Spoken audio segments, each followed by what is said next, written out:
Bienvenidos a Una semana en el mundo, una semana en que la atención mediática ha estado centrada en la flotilla Global Summut capturada en aguas internacionales por las fuerzas israelíes, que al menos de momento no se van a retirar por completo de la Franja de Gaza, según el primer ministro israelí Benjamin Netanyahu, que matizó el plan para el enclave palestino de Donald Trump, un plan que jamás habría respondido de forma preliminar. Mientras Donald Trump, por otro lado, acusa del cierre del gobierno federal a la izquierda radical, así la llama, y también el mismo Trump ha declarado al Congreso que la guerra contra los cárteles del narcotráfico es un conflicto armado, activo de Estados Unidos, que ha vuelto a bombardear una embarcación en el Caribe este viernes, mientras Marruecos ha sido el último país donde ha estallado la indignación de la generación Z. Para el análisis de este panorama internacional contamos en esta ocasión con Carolina Urrego. Ella es doctora en Economía Política Internacional y profesora del Departamento de Ciencia Política y Estudios Globales de la Universidad de los Andes, de aquí de Colombia. Está con nosotros en el estudio de France 24.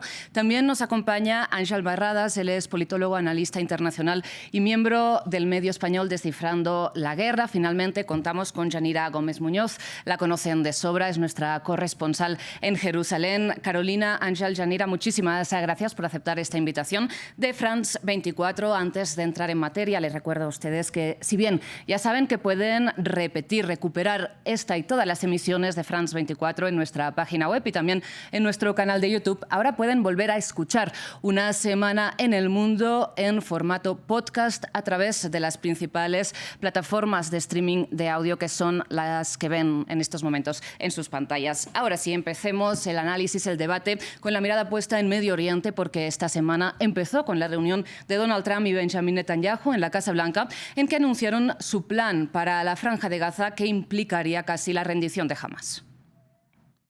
Your plan is consistent with the 5 principles my government set for the end of the war and the day after Hamas. Su plan es coherente con los 5 principios que mi gobierno estableció para el fin de la guerra y el día después de Hamas. Todo el mundo pregunta, ¿cuál es tu plan para el día después de Hamas? Aquí está nuestro plan. Pásalo en el gabinete. Todos nuestros rehenes, tanto los que están vivos como los que murieron, regresarán a sus hogares de inmediato.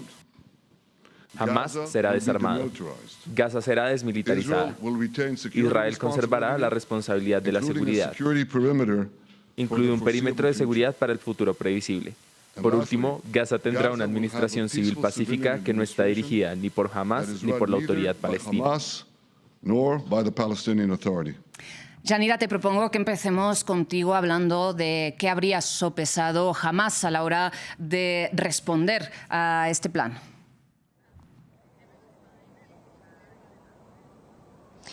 Buenas noches, Rosa. Hay que tener en cuenta que es un plan al que todo el mundo quiere creer, por supuesto. Los países europeos, los países árabes, que le han dado respaldo y están presionando algunos de ellos a Hamas, intentan y se congratulan porque intentan llegar a algo que se acerque a esa paz tan deseada aquí en este conflicto israelí-palestino y en la región. Pero hay que tener en cuenta que lo que acabamos de escuchar son, y si ampliamos más el foco, son palabras vagas, intencionalmente vagas, para contentar a todos, pero que son desiguales en el sentido que para la parte israelí es un plan con puntos que son hipotéticos, no tiene garantías, plazos fijos, mientras que para la parte palestina es imperativo, y no solo los socios árabes, los socios regionales, los vecinos deben ser garantes de que Hamas y las facciones palestinas en la franja cumplan con ello. Dicho esto, que no es un plan con el que Trump pretende generar una paz regional, pero obviamente si esto es una ruta para eso no es concreto, y que excluye al principal, la otra parte, que es Hamas. Dicho esto, Hamas evidentemente no puede hacer parte de ese futuro de la Franja de Gaza y de gobernanza, pero que lo que está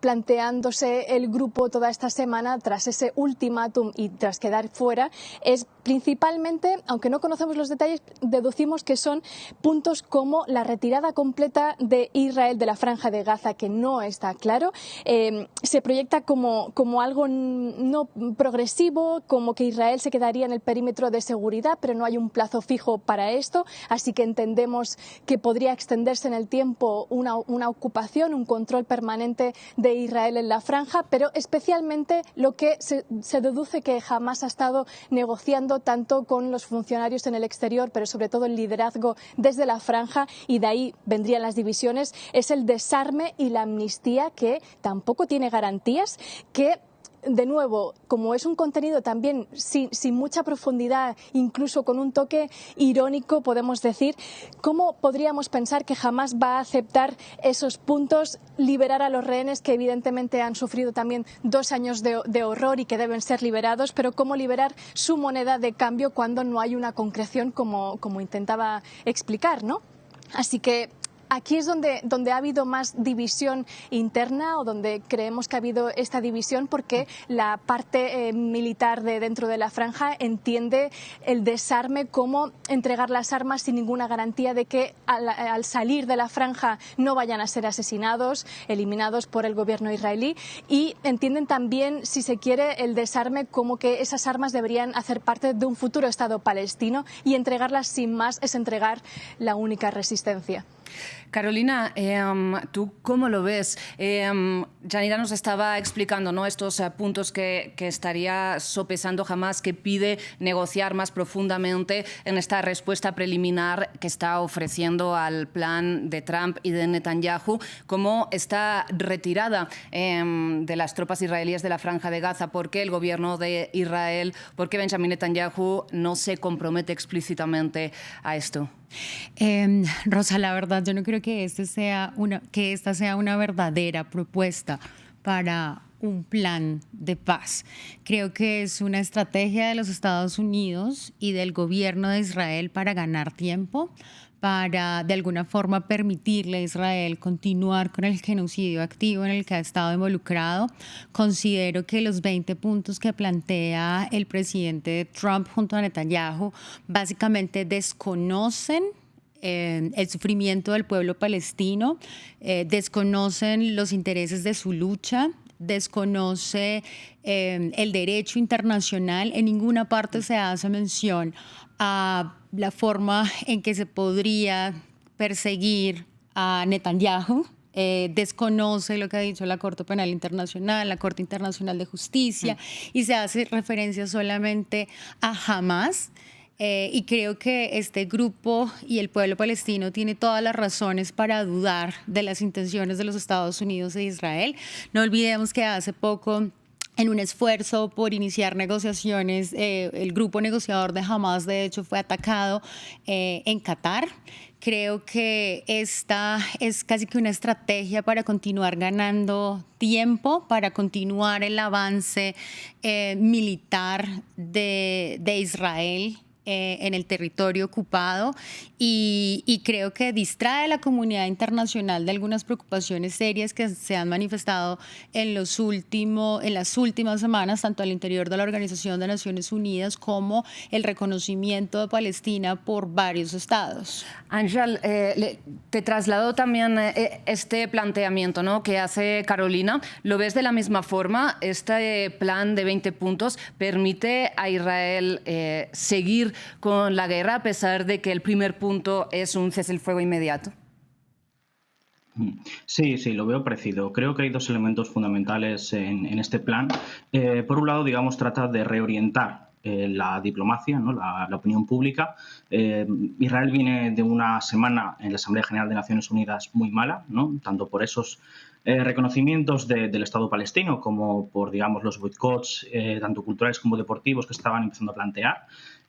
Con, digamos, sacar a Israel, por ejemplo, de la Vuelta Ciclista, sacar a Israel de eventos deportivos como de la UEFA, también, digamos, el Eurovisión, y digamos que esto pues trata de poner una nueva hoja en la cuestión, digamos, de la diplomacia, y plantear que la culpa, el obstáculo a esa paz viene por parte de Hamás, ¿no?, al no aceptar quizá esta propuesta, o al poner, digamos, algunas dudas sobre la misma. Entonces, ese yo creo que es el primer elemento fundamental, cambiar el debate y esto sirve porque ha contado con un apoyo fundamental, tanto los Estados europeos que dicen haber reconocido el Estado palestino, pero que después apoyan este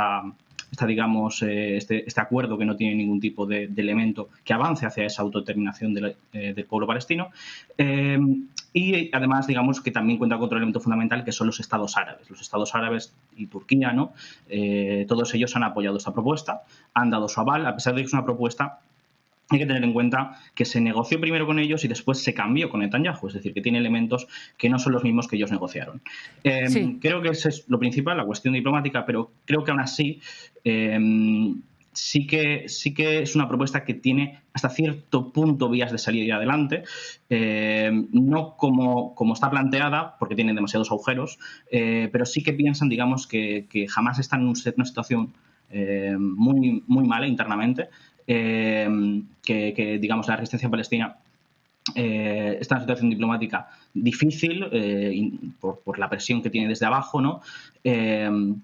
Y por lo tanto, digamos que creen que pueden conseguir, digamos, imponerles este desarme, ¿no? Imponerles esta solución, porque digamos que es una solución que lo que plantea es una rendición incondicional, es decir, plantea la victoria de Israel en términos diplomáticos en vez de militares, porque militarmente Israel ha sido incapaz de ganar esta guerra.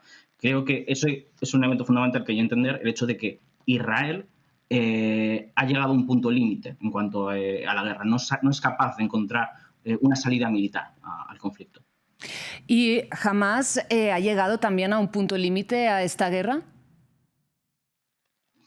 Bueno, Hamás aún tiene, digamos, capacidad militar de continuar. Su problema es en cuanto al apoyo de base popular. No tanto porque no haya apoyo a la resistencia, sino porque la situación de desesperanza que hay ahora mismo en la Franja de Gaza es tan grande que muchos palestinos lo que dicen es, aunque sea un plan que no va a servir para la autodeterminación, que sea un plan que realmente no tenga un propósito de conseguir la paz, porque además, a pesar de que se habla de cese de hostilidades, lo más seguro es que Israel implemente un alto al fuego tipo libanés, ¿no? Un alto al fuego en el cual ellos se conviertan en parte, digamos, de lo que es la aplicación del mismo, es decir, ellos se ven como tienen que asegurar de forzar que se cumpla, en vez de como una parte más del acuerdo. Entonces, ahí Hamás está sometido a una presión enorme por la situación humanitaria dentro, y digamos que yo creo que van a intentar maniobrar aceptando el plan, los principios generales del plan, pero poniendo, digamos, alguna serie de asteriscos. Yanira, Hamás ya ha dicho que está dispuesto a liberar a los rehenes israelíes que siguen en cautiverio, como decíamos, pero a negociar otros aspectos. Por la parte israelí, ¿se estaría dispuesto a negociar otros puntos de este plan, a comprometerse, por ejemplo, con esta retirada de la Franja de Gaza?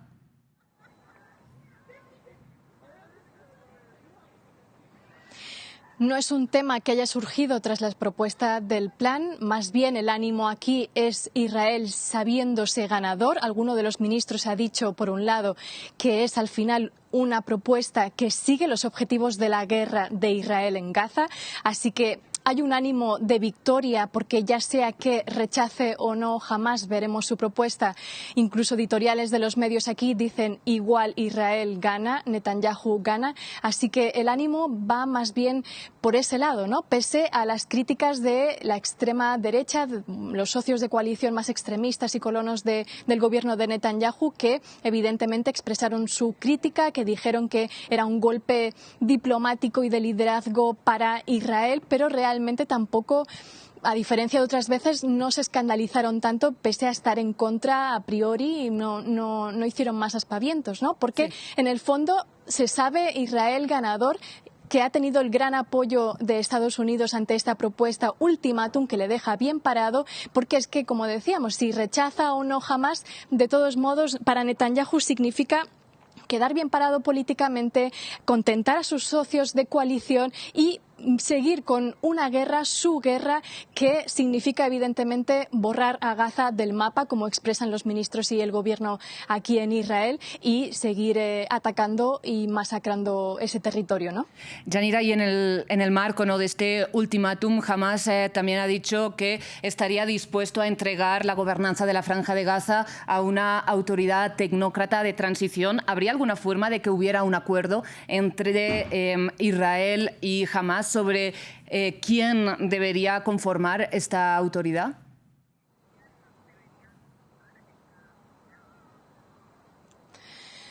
No, tampoco es algo que haya surgido y no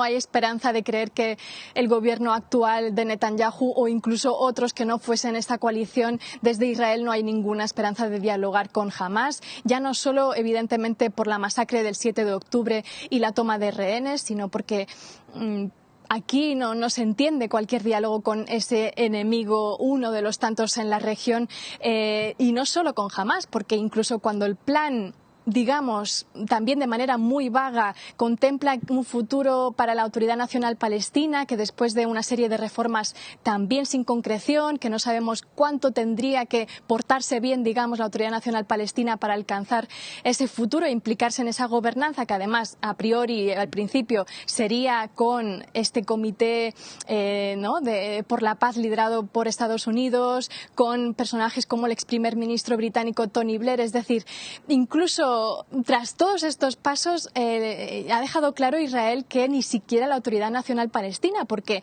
aunque jamás no esté en Cisjordania ocupada, para Israel el enemigo también es esta autoridad, esta gobernanza palestina que hasta ahora, desde que pronunciaron Trump y Netanyahu su propuesta, realmente ha aplaudido este paso de Donald Trump, ha emitido únicamente mensajes de apoyo, ha reconocido también y ha condenado los ataques de Hamás del 7 de octubre. Es decir, la Autoridad Nacional Palestina, por más alumno bueno que sea, que además hay que recordar que permite mantener este statu quo de violencia en consonancia con Estados Unidos e Israel, porque coordina también con Israel muchas redadas y también control de Cisjordania.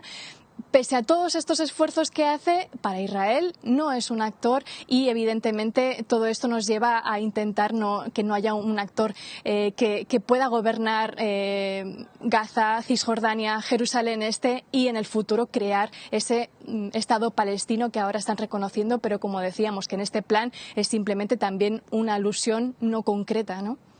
Seguiremos entonces los detalles que vayan surgiendo de esta respuesta de Hamás, de los puntos de acuerdo que se logren de aquí al domingo, pero hablemos ahora de la flotilla Global Summit, que, como decíamos, ha centrado la atención mediática mientras las tropas israelíes avanzaban en la invasión de Ciudad de Gaza. En este caso, Ángel, te quería preguntar a ti por qué tienes a Néstor, un compañero también del medio Descifrando la Guerra, que fue uno de los periodistas, uno de los tripulantes de la flotilla capturados, ¿no?, por las fuerzas israelíes finalmente. No sé cuáles son las últimas noticias que has podido tener de él. Bueno, las últimas noticias que tenemos realmente no son muchas, porque hay una incomunicación total, tanto por las propias autoridades israelíes, que han mantenido un silencio, como por las propias autoridades españolas, que parece que por el momento no son capaces de dar mucha información dentro de la misión consular. La situación es que han sido enviados, ¿no?, después de ese asalto en aguas internacionales a la flotilla, han sido enviados primero a una cárcel flotante, ¿no?, y después han sido trasladados a una cárcel en el Negev, que es una cárcel bastante conocida por los prisioneros palestinos. Es una cárcel que se utilizó tanto en la primera como en la segunda intifada, una de las cárceles más grandes, especialmente pues eso, para prisioneros palestinos. Y es una cárcel que está pues eso, en medio del desierto, en la frontera con Egipto. En principio esperamos que no se tarde mucho en esa liberación. Hay muchos que ya parece que están firmando esas autodeportaciones, ¿no?, esos papeles, ¿no?, para la deportación voluntaria, pero hay otras personas que parece que se están negando a firmar y, por lo tanto, seguramente lo que ocurra es que pasen a disposición judicial y digamos que Israel igualmente quiere librarse de estos activistas, son una molestia diplomática para ellos, pero sin duda durante estos días pues seguramente estén bajo confinamiento, sin acceso seguramente a otras personas. Es probable que quizás sí que puedan acceder un abogado, pero bueno, por el momento sin capacidad, digamos, de hacer una llamada, de acudir al consulado o hablar con familiares. Entonces, un poco la situación que tenemos allí parece ser. Y además, bueno, por parte de Ben-Gvir, ¿no?, el ministro de Seguridad Nacional, que es el que lleva las prisiones, ¿no?, y la policía, bueno, se está revelando el hecho de que más allá de la campaña del gobierno israelí, ¿no?, por criminalizar la flotilla y pintarla de terrorista, pues especialmente, digamos, este ministro, como ya anunció, quiere hacer bastante sangre del asunto, quiere hacer campaña política de ello y el primer día, ¿no?, el grupo de derechos humanos israelí Adala ya ha informado que se lo estuvo 5 horas sentados en el suelo con las manos atadas después de detenerlos, ¿no?, allí en el puerto de Asdod. Por lo tanto, pues bueno, ahí vemos, digamos, posibilidades de violaciones de la dignidad, ¿no?, dentro de las prisiones israelíes. Ángel, Yanira, pues muchísimas gracias. Os agradezco a los dos que hayáis compartido toda esta información y análisis con nosotros aquí en Una Semana en el Mundo. Estaremos pendientes tanto de cómo avanza la situación de los tripulantes capturados ahora mismo por Israel, así como de estas negociaciones para acabar de afinar, si se afina este plan de Donald Trump para la Franja de Gaza. Muchísimas gracias. Encantado, muchas gracias. Gracias. Carolina, me gustaría plantearte si consideras que estos esfuerzos de la administración estadounidense para al menos intentar calmar, ¿no?, o encontrar un cese el fuego en Medio Oriente tienen algo que ver con cómo se está caldeando la situación ahora mismo en el Caribe, particularmente frente de las costas venezolanas. Creo que los Estados Unidos se encuentran en un momento muy particular, tanto dentro como en su política exterior, y creo que hay un interés enorme en dominar las narrativas de seguridad a nivel global y la posición de los Estados Unidos, tanto en el caso de Israel como en el caso del Caribe, y esto genera personalmente muchas preocupaciones frente a los posibles y futuros ataques que se puedan generar. Creo que esto de una u otra forma nos recuerda fenómenos de intervencionismo norteamericano en Latinoamérica. Y constituye también como una amenaza, una forma de hacer presencia. Mucha gente se pregunta, ¿será que los Estados Unidos se va a quedar ahí? ¿Va a avanzar? ¿Están acaso buscando un cambio de régimen político en Venezuela? Entonces creo que toda esta presión genera muchas preocupaciones, no solamente en Venezuela, sino en los países cercanos, incluso Colombia. Cualquier tipo de operativo que se genere en esta región pues va a necesitar diversas colaboraciones. Entonces creo que el gobierno de Trump, contrario a lo que se decía en un comienzo o contrario incluso a lo que él ha dicho acerca de sus planes de paz, está yendo en unas direcciones completamente opuestas, y un ejemplo de eso son cosas tan sencillas como cambiar el nombre del Ministerio de Defensa por Ministerio de una Guerra. Y pareciera que está librando guerras internas en los Estados Unidos y guerras en el resto del mundo. Personalmente no creo en la iniciativa de paz en el caso de Israel, y había algo que mencionaba Ángel hace un segundo y tiene que ver con la opinión pública. Digamos, el caso de la flotilla está tratando de cambiar la narrativa. Eso todavía no lo hemos visto en el contexto latinoamericano. Decías, Carolina, que está generando muchas dudas, muchas preguntas esta presencia, ¿no?, estadounidense en el Caribe, sobre si lo que busca Estados Unidos es un cambio de gobierno en Venezuela. ¿Tú personalmente qué opinas? Yo creo que es una forma de ejercer presión de hacer presencia y de alguna forma satisfacer algunas audiencias en los Estados Unidos, cubanoamericanos, colomboamericanos, venezolanoamericanos, y de como fortalecer la posición frente al régimen de Maduro, pero realmente yo no creo que avancen en una intervención mucho más, digamos, una intervención mucho más fuerte. Sin embargo, a mí me genera muchas preocupaciones de nuevo este discurso de la seguridad, en la que ahora el tema de las drogas y la lucha contra este tráfico se convierte en un fenómeno distinto al que siempre ha sido y pareciera justificar un uso desmedido de la fuerza militar estadounidense en la región. Claro, porque añadamos dos elementos de contexto antes de dar la palabra a Carlos Veríssimo, analista de política exterior, que se nos une en estos momentos al programa. Estos elementos de contexto son que precisamente esta semana se ha conocido, porque se ha filtrado a la prensa, un memorando que envió la Casa Blanca al Congreso, que señalaba que Donald Trump considera su guerra contra los cárteles del narcotráfico un conflicto bélico activo de Estados Unidos. Y recordemos que acusa a Nicolás Maduro de ser el líder de un cártel llamado Cártel de los Soles. Entonces, tengamos en cuenta estos dos elementos. Carlos, ¿cómo lo ves? ¿Estás de acuerdo que Estados Unidos busca presión, pero cuál es el objetivo de esta presión? No sé, ¿cuál es tu lectura? Rosa, ¿cómo les va?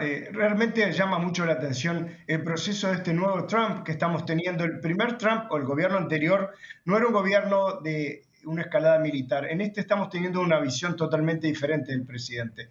No es lo primero que vemos en cuanto al tema de drogas, sino que también lo vimos en México. Pero realmente a todos nos llama la atención. No es Venezuela el punto focal de la droga de Latinoamérica ni de Sudamérica.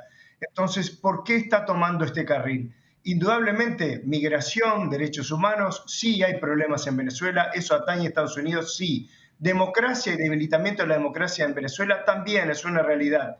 Seguridad regional, habría mucho de esto, pero en esto tenemos que pensar en lo que es la geopolítica. El petróleo que existe hoy en Venezuela es muy importante para Estados Unidos por su cercanía. El avance de China en lo que sería la cuenca del Orinoco, el avance de las relaciones de Venezuela para con China, Rusia y especialmente con Irán son sensibles. En definitiva, Estados Unidos, por más que quede bien con algunos colectivos latinos a la interna, también necesita disponer, en este caso, de sumas bastante importantes para hacer este tipo de acciones en el mar. Estamos viendo, Rosa, una semana o 2 semanas donde las flotillas de un lado y del otro son las protagonistas en el quehacer de la geopolítica internacional. Carlos, y particularmente, ¿cómo asocias esta importancia del petróleo de Venezuela con este despliegue militar que está, digamos, ejecutando la Marina estadounidense? ¿Cuál sería el plan de acción? Lo primero, descartado estaría, o por lo menos hasta ahora todos estamos de acuerdo que descartada estaría la invasión. En esto puede haber naturalmente amenazas o forzarlo, estoy de acuerdo con Carolina, forzar a tomar algún tipo de cambio interno. Podría haber habido alguna lectura incorrecta de que el pueblo, al tener el respaldo de una flotilla cercana, podría haber cambiado el status quo de lo que sería la parte interna de Venezuela. También podría ser en la especulación. No se entiende mucho el porqué. Realmente el cartel de los soles que existe, funciona y está, no es el cartel más importante para Estados Unidos.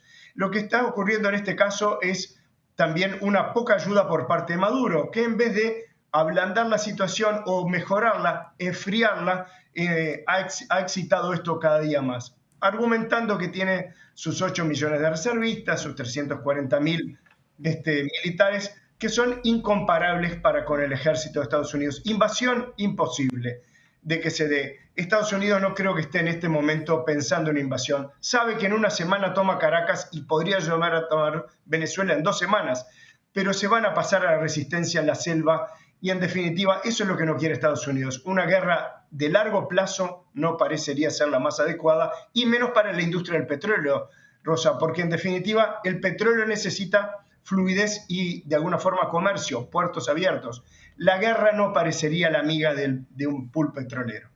Carolina, ¿estás de acuerdo? ¿Crees que ha habido una mala lectura por parte de Estados Unidos sobre las consecuencias que tendría este cerco a las aguas venezolanas? No creo que sea una mala lectura. Creo que tal vez la forma en que han presentado el mensaje tiene un objetivo claro y es el de hacernos pensar en la dimensión política mucho más allá de los intereses geoestratégicos más amplios, como lo señalaban hace un momento, en la región. Entonces no creo que sea una lectura errónea, creo que el rol del petróleo y la posición estratégica de Venezuela en la región van a jugar siempre un papel importante y creo que Estados Unidos va a seguir haciendo presión en esa dirección. ¿Y crees que esta presión qué crees, que está beneficiando o perjudicando al gobierno de Nicolás Maduro? Ahí puedes tener distintas lecturas. Claramente vuelve a traer el foco de los Estados Unidos al régimen de Maduro. Sigue generando de alguna forma presión internacional. A nivel interno creo que tal vez sobreestimaron las posibilidades, como lo mencionaba hace un momento nuestro otro invitado. Entonces creo que internamente las opiniones van a continuar divididas, como ha pasado durante muchos años con el régimen. Y a nivel interno yo creo que Maduro sigue construyendo su discurso y aquí cada quien está satisfaciendo los intereses de sus bases políticas, tanto el gobierno de Trump en los Estados Unidos como el mismo gobierno de Maduro en Venezuela. Y si de momento no hay, según planteáis, la intención de que esto vaya a una confrontación directa entre ejércitos, os pregunto, para cerrar este tema, sé que es difícil, pero ¿cómo puede desescalar esta situación, Carlos? En definitiva, Rosa, la pregunta es muy buena. Vimos también de que tanto Maduro como Trump, en esta escalada que tuvimos, no han recibido un gran apoyo de los países del mundo. El apoyo de Maduro ha sido muy poco y muy acotado, y el de Trump también. Este es un clásico ensayo que no salió bien. De un lado y del otro, México, Cuba, Colombia, rechazaron todo esto. Pero no hemos visto al mundo claudicar y decir esto está realmente mal. Ninguno de los dos ha logrado generar la tensión en los países solidarizándose con cada una de las posiciones. Ni Trump ni Maduro. Me parece que esto se va a desescalar solo con la acción de que Maduro vaya intentando bajar un poco lo que serían los decibeles y Estados Unidos va a tener que retirarse poco a poco de todo esto. No tiene sentido estar en esas aguas y haciendo lo que están haciendo ahora.